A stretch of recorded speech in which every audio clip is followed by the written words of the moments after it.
সম্মানিত দর্শক এবং শ্রোতাবৃন্দ, আমি যশোরী বাংলাদেশি সেবা পার্টির পক্ষ থেকে আপনাদের সকলকে জানাই আসসালামু আলাইকুম রহমতুল্লাহ। রবের রাষ্ট্র ব্যবস্থা বলতে মূল্যতান্ত্রিক রাষ্ট্র ব্যবস্থা না, এটি 900 কোটি মানুষকে জানতে হবে। আপনারা ইদানিং দেখেছেন যে আমি বাংলাদেশি সেবা পার্টির রাষ্ট্র ব্যবস্থা নিয়ে কোরআন থেকে আমি আমার গবেষণা তুলে ধরেছি। আবার বিশ্বের 900 কোটি মানুষ আমরা সবাই যে কোটিপতি, কিভাবে সেটি আপনারা যশোরীর 3 আলফা থিওরিতে দেখে নিচ্ছেন। আর এটি যদি আপনারা পড়ে নিতে চান তাহলে আপনাদেরকে quran.rt.org এটি লিখে সার্চ দিলে সেখান থেকে আপনারা নিতে পারবেন এবং কোরআন আরটি অ্যাপ থেকে আপনারা নিতে পারবেন। আল্লাহ তাআলার এই শান্তির পৃথিবী নিয়ে এই কোরআন বলছে 67 নম্বর সূরা আল মুলকের প্রথম আয়াতে বলা হচ্ছে, তাবারাকাল্লাযী বিয়াদিহিল মুলক। আল্লাহ তাআলার কন্ট্রোলে রয়েছে একটি দেশ, একটি বিশেষ দেশের আজ আমরা 214টির মতো আমরা বিভিন্ন টুকরা দেখতে পাচ্ছি। আমি বাংলাদেশি সেবা পার্টির রাষ্ট্র ব্যবস্থা এবং আল্লাহ তাআলার একটি রাষ্ট্র ব্যবস্থা নিয়ে আমি আমার কোরআনিক থিওরি তুলে ধরেছি। আবার 900 কোটি মানুষ আজকে 2025 সালে সবাই যে কোটিপতি সেটিও আমি যশোরের 3 আলফা থিওরিতে তুলে ধরেছি, যেটি মোহাম্মদ আমিনুল ইসলাম শিকদার সাহেব প্রমোট করছেন। তো রবের শান্তির ব্যবস্থা বলতে মূল্যতান্ত্রিক রাষ্ট্র ব্যবস্থা না, এটি আল্লাহ তাআলার এই শান্তির পৃথিবীর 900 কোটি মানুষকে জানতে হবে। যখন আপনারা এই ছোট ছোট আমার এই গবেষণা দুটি এই নাসিবা মিনাল কিতাব ডাউনলোড করে নেবেন quran.rt.org থেকে, তখন আপনারা বুঝতে পারবেন যে যা কিছু আল্লাহ রাব্বুল আলামিন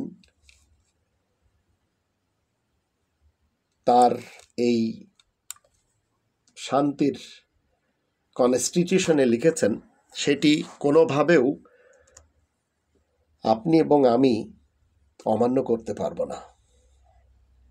কিন্তু আপনাকে আমাকে কোরআনের 3 নম্বর সূরা আল ইমরানের 103 নম্বর আয়াত মতে রব্বানি কনস্টিটিউশনকে মেনে একত্রিত হতে হবে সবাই মিলে। আল্লাহ তাআলা বলছেন, ওয়াতাসিমু, তোমরা সবাই, মানে 900 কোটি মানুষকে আল্লাহ বলছেন, বিহাবলিল্লাহি জামিয়ান, আল্লাহ তাআলার রজ্জু কোরআনকে একত্রে মজবুতভাবে আঁকড়ে ধরো। তো আজকের 900 কোটি মানুষ যদি এটি আঁকড়ে ধরে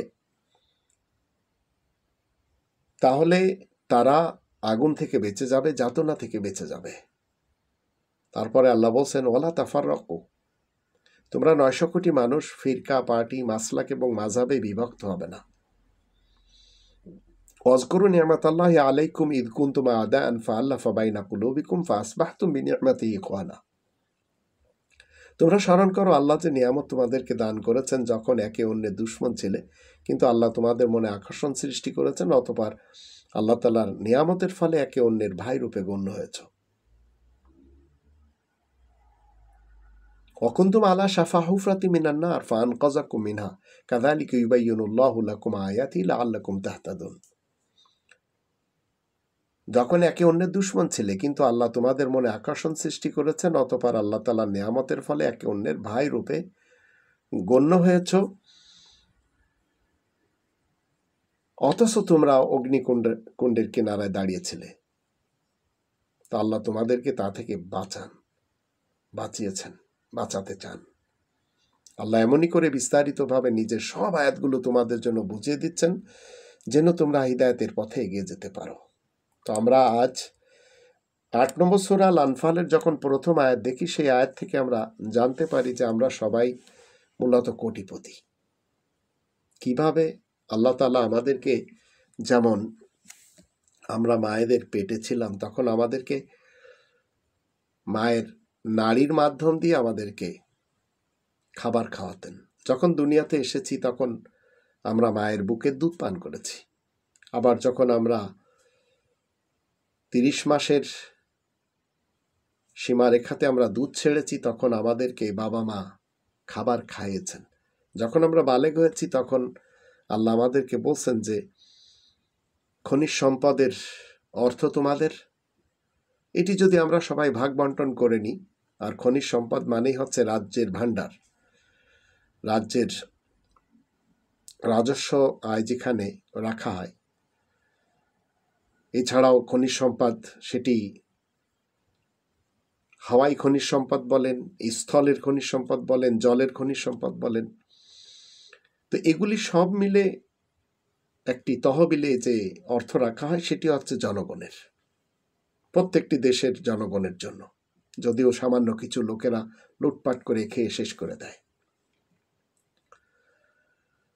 তো আমরা যদি ভালো মানুষ হতে পারি, আমাদের সকলের জন্য আমাদের দেশটিও ভালো হয়ে যাবে। আমরা যদি সবাই মিলে আল্লাহ তাআলার প্ল্যান মতে জীবন কাটাই, তখন দেখা গেল আমাদের আর কোনো ধরনের অশান্তি থাকবে না।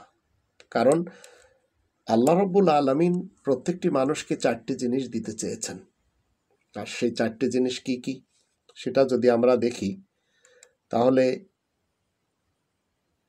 সেখানে আমরা দেখতে কি পাই? 4টি জিনিস হলো 20 নম্বর সূরা তহা এর যখন 118, 119 এই দুটি আয়াত দেখি, সেখান থেকে আমরা জানতে পারি আল্লাহ রাব্বুল আলামিন বলছেন যে এই পৃথিবীর জীবনে আমরা যখন এই খনিজ সম্পদের অর্থ সঠিকভাবে বন্টন করে নিতে পারবো, তখন একটি দেশে অন্তত কেউ গরিব থাকবে না। তো ছাদের ঘরের ব্যবস্থা আমরা করে নিতে পারবো, পানীয় জলের ব্যবস্থা করে নিতে পারবো, ঠান্ডা পানি, গরম পানি, আবার যত প্রকারের টাটকা জুস রয়েছে, কাপড়ের ব্যবস্থা করে নিতে পারবো, রাতের পোশাক, কাজের পোশাক, দিনের পোশাক, অফিস আদালতের পোশাক। তদ্রূপ ক্ষুধার জ্বালা আমরা নিবারণ করে নিতে পারবো। এখন যারা এই পৃথিবীতে গণতন্ত্রের নিয়ম নীতি মেনে চলেছেন, যারা এই পৃথিবীতে রাজতন্ত্রের নিয়ম মেনে চলেছেন, যারা এই পৃথিবীতে সমাজতন্ত্রের নিয়ম মেনে চলেছেন, যারা এই পৃথিবীতে মূল্যতন্ত্র মেনে চলেছেন, এরা কেউ শান্তিতে নেই। তা আমাদের এই ছোট যে নতুন বাংলাদেশ, এখানে প্রয়োজন একজন কঠিন রব্বানি প্ল্যানের শাসক। আর এটি আপনারা দেখতে পাচ্ছেন যে রব্বানি প্ল্যান নিয়ে স্লোগান নিয়ে দাঁড়িয়েছে 18 কোটি মানুষের জন্য বাংলাদেশি সেবা পার্টি। একটি রাষ্ট্রের যে কাঠামো দাঁড় করাতে হয়, সেই কাঠামো আপনাকে আল্লাহ তাআলার এই কোরআন দিবে। এখন রাষ্ট্রের কেউ যদি চোর হয়, ডাকাত হয়, কেউ যদি ছিনতাই করে, কেউ যদি ব্যভিচার করে, তো এদের জন্য শাস্তির বিধান রয়েছে। তো আল্লাহ রাব্বুল আলামিন আমাকে আপনাকে এই কনস্টিটিউশনে বুঝিয়ে দিয়েছেন। আমি যেমন যশোর জেলার কেশবপুর থানার বুড়িহাটি গ্রামের ফারুকি পল্লীতে জন্ম। তো ফারুকি পল্লীতে আমার একটা খুব সুন্দর বাড়ি রয়েছে। আমি প্রবাসী হিসেবে হালাল পয়সা অর্জন করে বানিয়েছি, যেখানে এখন যেতে পারি না। কারণ আমাকে আমার গ্রামের কিছু লোকদেরকে সাথে নিয়ে আমার আপন ছোট ভাই এবং অন্যান্য ভাইয়েরা, আমার 9 জন ভাই বোন এই মুহূর্তে এই কোরআনের শত্রু হিসেবে তারা দাঁড় হয়েছে আমার বিরুদ্ধে। তারা আমাকে সেখানে যেতে দেয় না। আমার বাড়িতে তারা তালাও ঝুলিয়ে দিয়েছে। তো আমরা তো ফারুকি পল্লীতে অনেকদিন ধরে বসবাস করি।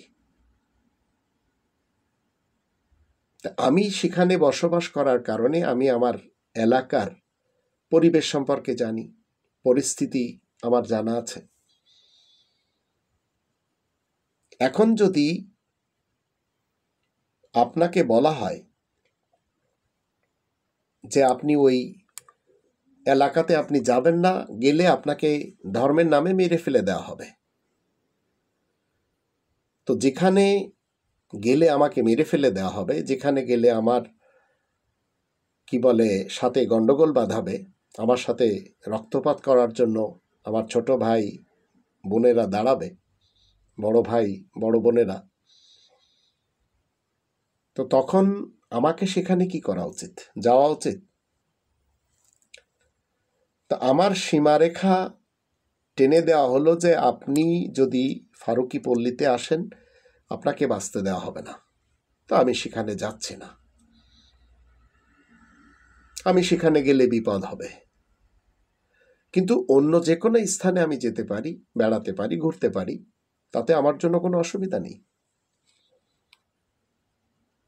আমাকে আমার ছোট ভাই, যে কিনা ধর্মজীবী করে খায়, যে কিনা আমার মায়ের সম্পদকে আত্মসাৎ করে নিজের ধর্মের খোয়ারের নামে লিখে নিয়েছে, যেখানে আর কেউ কর্তৃত্ব করবে না, এক কথায় সে তার নিজের নামেই লিখে নিয়েছে, তো সেখানে আমাকে যেতে হলে বিপদের মোকাবেলা করতে হবে।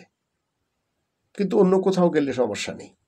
যেমন আমি গত মাসে দেশে ছিলাম, 2024 সালের শেষের মাসে, 2025-এ আবার আমি সেখান থেকে চলে এসেছি।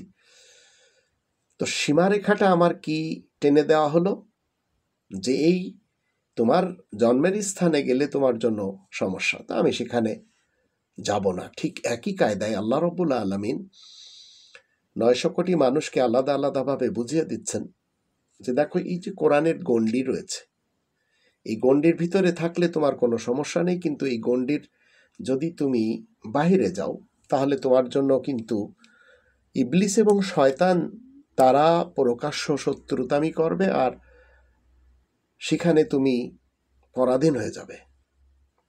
2 নম্বর সূরা আল বাকারার 208 নম্বর আয়াতে আল্লাহ বলেছেন, ইয়া আইয়ুহাল্লাযীনা আমানু উদখুলু ফিস-সিলমি কাফা ওয়ালা তাত্তাবিউ খুতুওয়াতিশ শাইতান ইন্নাহু লাকুম আদুউম মুবিন। তোমরা যারা ঈমান এনেছো, শোনো, তোমাদের সকলকে, 900 কোটি মানুষের যারা আজ নিরাপত্তা চাচ্ছে, তাদের সকলকে বলা হচ্ছে যে শান্তির ছায়াতে তোমরা কি করো? সবাই প্রবেশ করো পরিপূর্ণরূপে। ওয়ালা তাত্তাবিউ খুতুওয়াতিশ শাইতান, আর শয়তানের যত পদাঙ্ক রয়েছে সেসবের অনুসরণ তুমি করবে না। শয়তানের পদাঙ্ক, কোরআনের বাহিরের যত রাস্তা রয়েছে, কোরআনের গণ্ডির ভিতরে যখন আপনি আমি এসে যাব, তখন আপনি আমি হব স্বাধীন। কিন্তু কোরআনের বাহিরে গেলে শয়তান এবং ইবলিস আপনাকে আমাকে লুফে নেবে। সেখানে আপনি কোরআনের বিধান মতে পোশাক পরতে পারবেন না, আপনার পোশাক খুলে নেবে। কোরআনের সীমারেখা সেটি কি? আপনার লজ্জাস্থানকে ঢাকতে হবে। এখন স্থানকাল পাত্রভেদে আপনাকে ঢাকতে হবে। যেমন ধরুন, সাইবেরিয়াতে যারা রয়েছে তারা অন্য পোশাক পরবে, যারা আরবের বালুচরে রয়েছে তাদের বালু থেকে বাঁচার জন্য অন্য পোশাক পরবে, আবার যারা আমাদের দেশে রয়েছে তারা আবার লুঙ্গি পরছে, পাঞ্জাবি পরছে। তো এগুলি হচ্ছে আমাদের কালচার। ঠিক একই কায়দায় যে অভ্যাস কোরআন আপনাকে আমাকে দিচ্ছে, যে পরিবেশ কোরআন আপনাকে আমাকে দিচ্ছে, সেখানে আপনাকে এবং আমাকে স্বাধীন করে দেওয়া হয়েছে যে আল্লাহ তাআলার সীমারেখাতে থাকলে আপনাকে আমাকে কোনো ধরনের কষ্ট পোহাতে হবে না। পোশাক পরিচ্ছদ পরার ব্যাপারে যদি আমরা দেখি, খাদ্য খাবারের ব্যাপারে যদি দেখি, আল্লাহ রাব্বুল আলামিন 2 নম্বর সূরা আল বাকারার 173 আয়াতে বলে দিয়েছেন, ইন্নামা হাররামা আলাইকুল মাইতাতা ওয়াদ-দামা ওয়া লাহমাল খিনজির ওয়া মা উহিল্লা বিহি লিগায়রিল্লাহ। আবার ফামান ইসতুরা গায়রা বাগি ওয়ালা আদিন ফালা ইথমা আলাইহি ইন্নাল্লাহু গফুরুর রহিম। রক্ত বলেন, শূকরের মাংস বলেন, আল্লাহ ছাড়া অন্য কারোর নামে মানত করা বা উৎসর্গ করা কোনো কিছু বলেন, আবার স্ব ইচ্ছায় যে প্রাণী মারা গেছে সেগুলো খাওয়া যাবে না, এগুলি আমাদের জন্য অস্বাস্থ্যকর। আবার 2 নম্বর সূরা আল বাকারার 170 নম্বর আয়াতে বলা হচ্ছে, 172 নম্বর আয়াতে বলা হচ্ছে কুলু মিন তাইয়্যিবাত, যেটি আমাদের জন্য স্বাস্থ্যকর সেগুলি খেতে হবে। তো আপনি আল্লাহ তাআলার গণ্ডির ভিতরে থেকে, সীমারেখার ভিতরে থেকে যখন অ্যালকোহলকে বাদ দিয়ে দেবেন, তাম্বাকুকে বাদ দিয়ে দেবেন, তখন স্বাস্থ্যকর জিনিস যখন আপনি খাবেন, কোমল পানি বাদ দিয়ে দেবেন, আবার যেগুলি অস্বাস্থ্যকর সেগুলি বাদ দিয়ে দেবেন, তো কোনো সমস্যা তো নেই। তো আল্লাহ তাআলা যে আদেশ আমাদেরকে দিয়েছেন, যে নিষেধ আমাদেরকে দিয়েছেন, সেই আদেশ নিষেধ মতে যদি আমরা জীবন চালাই, তাহলে কোনো প্রকারের অশ্লীলতা আল্লাহ তাআলা শান্তির পৃথিবীতে বিরাজ করবে না। 22 নম্বর সূরা আল হজ এর 30 নম্বর আয়াতে আল্লাহ বলছেন, ফাজতানিবুর রিজসা মিনাল আওসান ওয়াজতানিবু কাওলাজ জুর। আল্লাহ বলছেন যে মিথ্যা কথার কবল থেকে বাঁচতে হবে,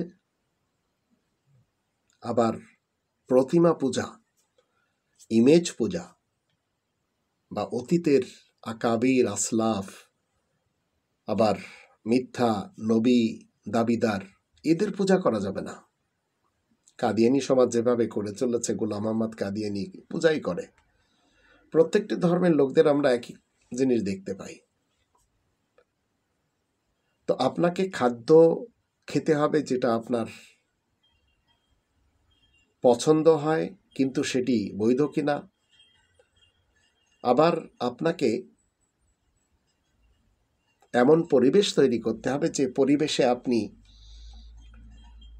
কোনো ধরনের পলুশন তৈরি করতে পারবেন না। আপনার পরিবেশে যেন এমন না হয় যে আপনি নিজে একটা পরিবেশ তৈরি করে নিয়ে সেটিকে ইসলামীকরণ করছেন। যেমন ধরুন, আমাদের দেশে প্রত্যেকটি গ্রামে মসজিদ রয়েছে, আবার প্রত্যেকটি গ্রামে বা আশেপাশে হিন্দু ভাই বোনরাও রয়েছে, বৌদ্ধরাও রয়েছে, খ্রিস্টান রয়েছে, বা অন্যান্য নাস্তিক সমাজ রয়েছে। তারা আপনার আওয়াজকে পছন্দ করবে না, কিন্তু আপনি মাইকে এমন জোরে আজান দিচ্ছেন, আপনি মাইকে নামাজও পড়ছেন, আবার মাইকে আপনি হাইয়া আল্লাহ সালাহ হাইয়া আল্লাহ ফালা বলছেন, কিন্তু নারীদেরকে মসজিদে আসতে দিচ্ছেন না।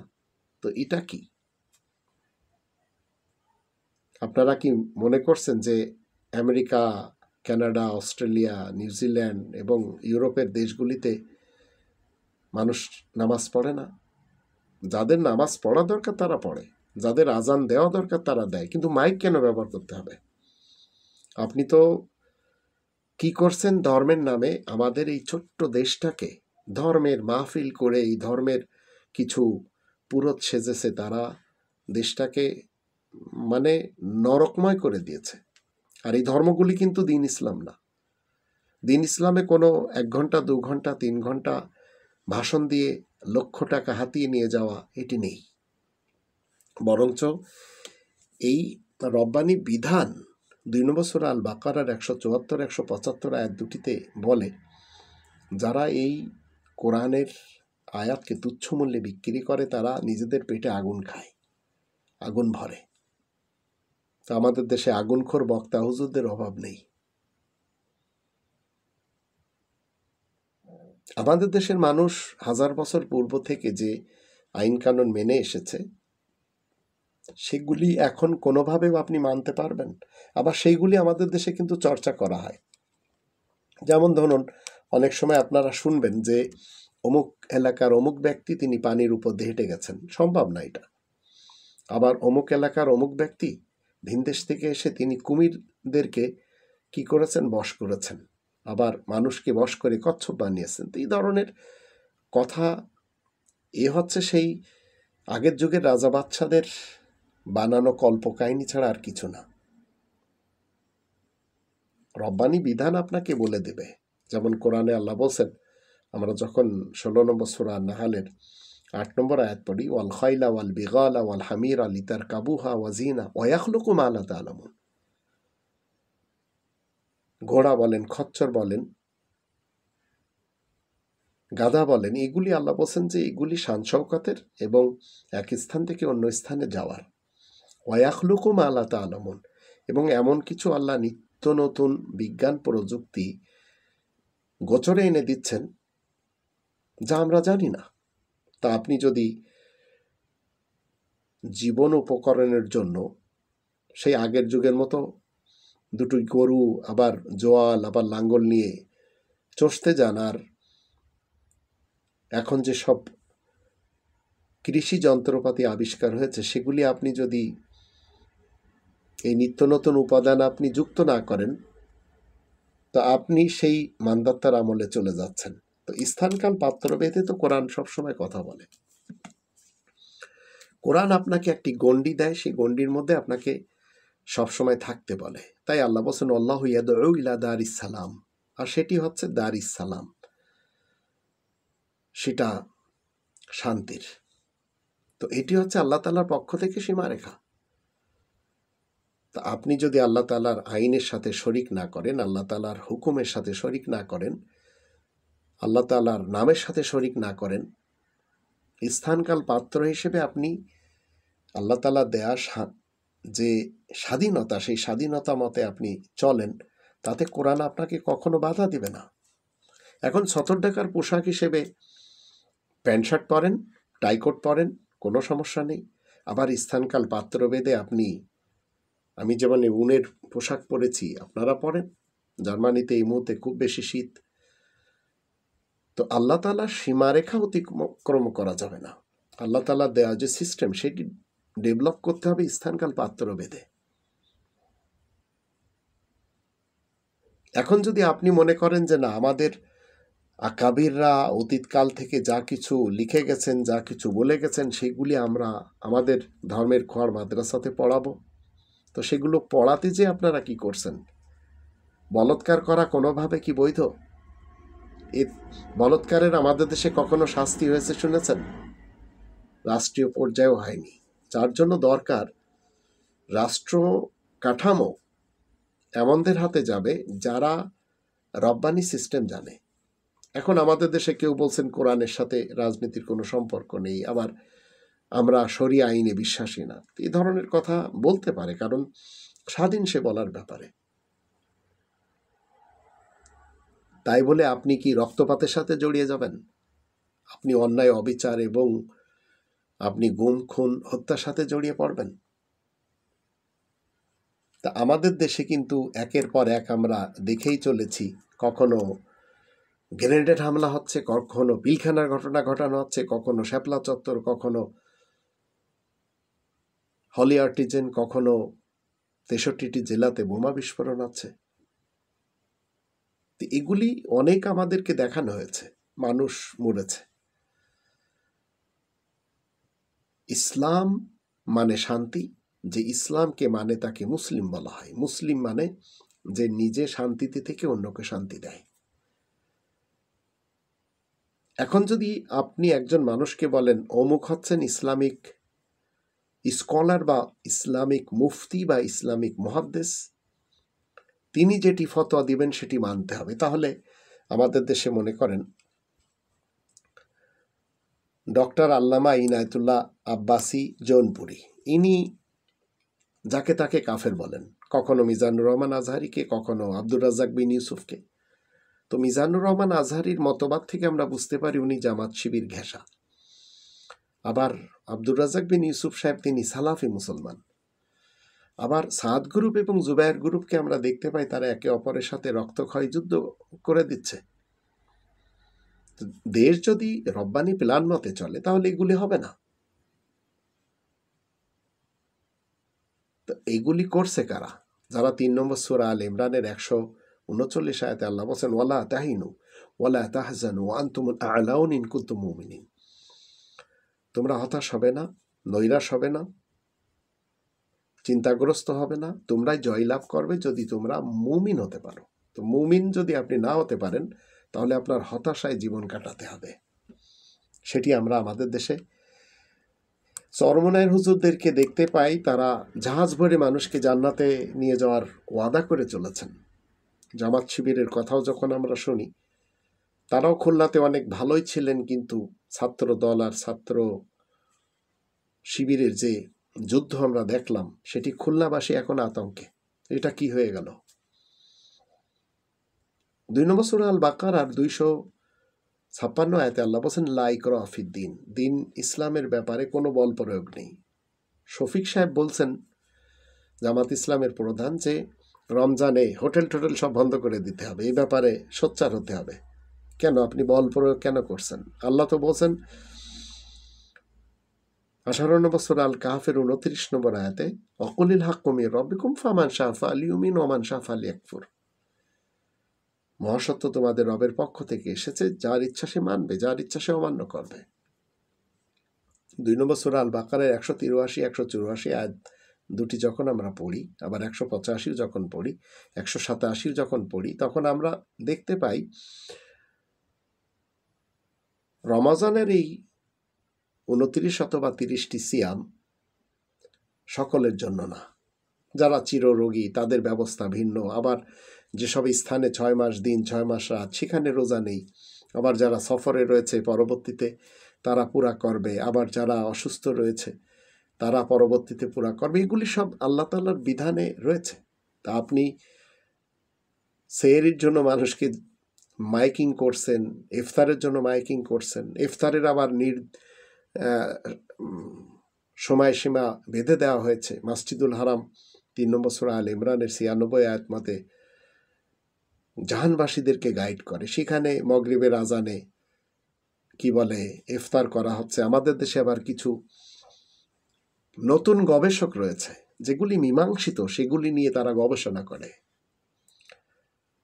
আবার যারা ধর্মের খড় মাদ্রাসা বানিয়ে বিভিন্ন কিতাব পড়ছেন, বিভিন্ন গ্রন্থ পড়ছেন, আবার শত শত বছর আগের লেখা সেই ইজমা কিয়াসের, ফিকার, ফাজাইলের, মাসাইলের, এগুলি পড়ে মনে করছেন এগুলি মনে হয় শরিয়া আইন। তো এগুলি তো শরিয়া আইন না। এখন যারা গবেষণা করে আগের আকাবির আসলাফ মুরব্বীরা রেখে গেছেন, সেগুলিকে আপনারা কেন ইসলামের গ্রন্থ মনে করছেন এবং মানুষের সমস্যার সমাধানের গ্রন্থ কেন মনে করছেন? এগুলি কি আল্লাহ বলছেন আপনাকে, আমাকে? আল্লাহ তো এখানে বলে দিয়েছেন 6 নম্বর সূরা আল আনামের 153 আয়াতে, ওয়ান্না হাদা সিরাতি মুস্তাকিমান ফাত্তাবিউহু ওয়া লা তাত্তাবিউস সুবুল ফাতাফাররাকা বিকুম আন সাবিলি। আল্লাহ তাআলার পথ হচ্ছে এইটি, সুপ্রতিষ্ঠিত। এর বিপরীত পথগুলি যা রয়েছে সেগুলি সবই ভ্রান্ত। ফামাযা বা'দাল হাক্কি ইল্লা দালাল ফাআন্না তুসরাফুন। তো সেখানে গেলে পথভ্রষ্ট হতে হবে। তো শত শত না, হাজার হাজার না, লক্ষ লক্ষ নিয়ম কানুন বানিয়েছে এই সালাফি মুসলমানদের যারা শায়েখ, সুন্নি মুসলমানদের যারা মুফতি, শিয়া মুসলমানদের যারা মুস্তাহিদ, এরা সবাই এগুলো করে মনে করে চলেছে যে ওদের বানানো সীমারেখাতে আপনাকে থাকতে হবে। তো যখন আপনি তাদের বানানো সীমারেখাতে থাকবেন তখন তো কি হবে? কোনোভাবেও তো আপনি সুখ পাবেন না। ঠিক একই কায়দায় যারা রব্বানি তন্ত্র বা রব্বানি সিস্টেমের বিপরীত গণতন্ত্রের, রাজতন্ত্রের, সমাজতন্ত্রের কিংবা মোল্লাতন্ত্রের বিধিবিধান সিস্টেম মানবে, তাতে কোনোভাবেও মানব সমাজ শান্তিতে থাকবে না। তো পৃথিবীতে সামান্য কিছু মোড়ল তারা কি করে চলেছে? রব্বানি বিধানের ব্যাপারে তাদের বানানো বিধানগুলিকে মান্য করানোর জন্য বন্দুক ব্যবহার করছে। এখন আজকের এমন একটি যুগ আমরা দেখতে পাচ্ছি যে বিজ্ঞান প্রযুক্তি এতটাই উন্নত হয়েছে যে আপনি যেখানে উটের ব্যবহার সেখানে উটের ব্যবহার করুন, যেখানে খচ্চর, যেখানে গাধার দরকার ব্যবহার করা করুন। আফগানিস্তানে এখনো রয়েছে, আরব দেশে উটের ব্যবহার রয়েছে, পাকিস্তানে উটের ব্যবহার রয়েছে, বিশেষ করে বলুচিস্তানে। কিন্তু যেখানে ফক্স ব্যাগনের দরকার, যেখানে বিএমডব্লিউর দরকার, যেখানে কি বলে টয়োটা করোলার দরকার, সেখানে সেটি ব্যবহার করুন, মার্সিডিজ ব্যবহার করুন, সমস্যা তো নেই। তো আগের যুগের ইতিহাসে আমরা দেখতে পাই যারা কোরআন বিরোধী সমাজ তারা তীর ধনুক ব্যবহার করেছে। তারা জানতো না যে পারমাণবিক বোমা কি জিনিস, তারা জানতো না এই যুদ্ধের জন্য কিভাবে অন্যান্য সাজোয়া গাড়ি ব্যবহার করতে হয়। কিন্তু এগুলি করার জন্য আপনাকে আমাকে পৃথিবীতে পাঠানো হয়নি। আমরা যখন 51 নম্বর সূরা আয-যারিয়াতের 56 নম্বর আয়াত দেখি, সেখানে আল্লাহ বলছেন, ওমা খলাকতুল জিন্না ওয়াল ইনসা ইল্লা লিয়াবুদুন। জিন এবং ইন্সকে আল্লাহ তাআলা তার দাসত্ব করার জন্য সৃষ্টি করেছেন। তো আজ আমরা 21 শতাব্দীতে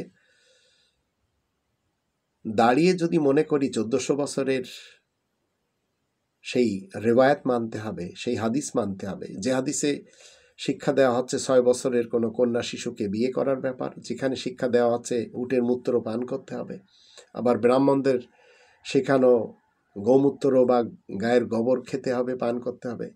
তো এগুলি তো সংকটের সমস্যা না, এগুলি তো সমস্যার সমাধান না, এগুলো তো সংকট সৃষ্টি করছে। এগুলি কোনো ধর্মের শরিয়া হতে পারে না। তা আপনি মানুষের বানানো থিঙ্কিং নিয়ে যদি আজ আল্লাহ তাআলার দেয়া কোরআনের যে সীমারেখা তার ভিতরে না থাকতে চান, আপনাকে এই পৃথিবীতে অশান্তিতে থাকতে হবে। তো বাংলাদেশি সেবা পার্টি যেভাবে রাষ্ট্র পরিচালনার ব্যাপারে, যেভাবে একটি মানুষ কিভাবে 4টি জিনিস পাবে, ঘরের ব্যবস্থা পাবে, খাওয়া দাওয়ার ব্যবস্থা পাবে, পানীয় জলের ব্যবস্থা পাবে, পোশাক পরিচ্ছদের ব্যবস্থা পাবে, 20 নম্বর সূরা তহার 118-119 আয়াত দুটির দৃষ্টিতে এবং 8 নম্বর সূরা আল আনফালের প্রথম আয়াতের দৃষ্টিতে খনিজ সম্পদের অর্থ কিভাবে পাবে, আর খনিজ সম্পদ বলতে রাষ্ট্রীয় কোষাগার থেকে যে জমা অর্থ সেগুলি রাষ্ট্রের নাগরিকদের জন্য। তো এগুলি যখন সঠিকভাবে বন্টন করা হবে 16 নম্বর সূরা নাহলের 90 নম্বর আয়াত মতে, তখন এই পৃথিবীর প্রত্যেকটি মানুষ তারা কোটিপতি হয়ে বসবাস করবে।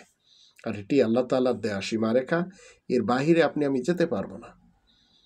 তো রাষ্ট্র কাঠামো কিভাবে আপনি আমি গড়ে নিতে পারবো সে ব্যাপারে আপনাদের সামনে আমি তুলে ধরেছি বাংলাদেশি সেবা পার্টির রাষ্ট্র ব্যবস্থা এবং আমার যে 3 আলফা থিওরি, সেটি আপনারা যখন জানতে পারবেন তখন বুঝতে পারবেন যে আমরা পৃথিবীতে কিভাবে কোটিপতি হয়েই আল্লাহ তাআলার পক্ষ থেকে এসেছি, কিন্তু রাষ্ট্র ব্যবস্থা আর আইন কানুন আর দণ্ডবিধি এগুলি সব মানুষেরা যেভাবে নিজেদের পক্ষ থেকে তুলে ধরছে, তাতে রাষ্ট্রের নাগরিক আরও গরিব হয়ে যাচ্ছে। সামান্য কিছু লোকেরা তারা লুটপাট করে বড়লোক হয়ে জীবন কাটানোর জন্য নিজ দেশে এবং ভিন দেশে বাড়িঘর তৈরি করে নিচ্ছে। তো আল ফুরকানকে আপনি আমি যদি ছেড়ে দিই, যেটা সত্য এবং মিথ্যার মাঝে মানদণ্ড, মনে রাখবেন ছেড়ে দিলেই আপনি একটা বিপদে পড়ে গেছেন, আর সেই বিপদ থেকে আপনাকে আল্লাহ উদ্ধার করবেন না। তো সেখান থেকে উদ্ধার হতে হলে আপনাকে 16 নম্বর সূরা নাহলের 97 আয়াতকে ফলো করতে হবে, 2 নম্বর সূরা আল বাকারার 62 নম্বর আয়াতকে ফলো করতে হবে, 2 নম্বর সূরা আল বাকারার 177 নম্বর আয়াতকে ফলো করতে হবে। তো আল্লাহ বলছেন, মান আমিলা সালিহাম মিন যাকারিন আও উনসা ওয়া হুয়া মুমিন ফালানুহইয়ান্নাহু হায়াতান তাইয়্যিবা ওয়া লানাজজিয়ান্নাহুম আজরাহুম বিআহসানি মা কানু ইয়ামালুন। ঈমান আনার পরে একজন পুরুষ কিংবা নারী যদি সংশোধনের কাজ করে, তাকে এই পৃথিবীতে জান্নাতি জীবন দিয়ে বাঁচিয়ে রাখা হয়। আর এই পৃথিবীতে যারা স্বর্গীয় জীবন নিয়ে বেঁচে চলেছেন, আমি 100% গ্যারান্টি দিয়ে বলতে পারি আমি সেই কাতারের একজন। তা আমাকে কেউ কষ্ট দিলে সেটি আমি নেই না, আমাকে কেউ যাতনা দিলে আমি সেই যাতনার ধারে কাছেও যাই না। আবার যারা দিতে চায়, যেমন আমার নিজের বাড়িতে আমি যেতে পারছি না, আমার যাওয়ার দরকার কি? তো সত্যিকারের রব্বানি প্ল্যান মতে যদি রাষ্ট্র আপনি দেখতে চান, তাহলে আপনাকে বুঝতে হবে যে ইসলামী রাষ্ট্র ব্যবস্থা বলতে কোনোভাবেও ইহুদি, খ্রিস্টান, হিন্দু, মুসলমান, শিয়া, মুসলমান সুন্নি, মুসলমান সালাফি, মুসলমান কাদিয়ানি, গণতন্ত্রের, রাজতন্ত্রের, সমাজতন্ত্রের এবং মোল্লাদের তন্ত্রের রাষ্ট্র কাঠামোর যে ধারণা, সেটি আপনাকে বোঝা উচিত হবে না। আল্লাহ আমাদের সবাইকে রব্বানি কনস্টিটিউশন মতে রাষ্ট্র ব্যবস্থা বুঝার তৌফিক দান করুন। আর আপনাদের সকলকে আমি বলবো, যেভাবে বাংলাদেশি সেবা পার্টির রাষ্ট্র ব্যবস্থা নিয়ে আমার যে থিওরি দেওয়া রয়েছে, আবার 900 কোটি মানুষের যে প্ল্যানে চললে সবাই কোটিপতি হয়ে নিজ নিজ জায়গাতে দাঁড় হতে পারবে, তার জন্য যশোরের 3 আলফা থিওরি, যেটি প্রমোট হচ্ছে মোহাম্মদ আমিনুল ইসলাম শিকদারের মাধ্যম দিয়ে, আপনারা এই দুটি গবেষণা quran-rt.org সেখানে যে ডাউনলোড করে নিতে পারেন। আল্লাহ আমাদের সবাইকে রব্বানি প্ল্যান মতে জীবন কাটানোর তৌফিক দান করুন। ওমা আলাইনা ইল্লাল বালাগুল মুবিন।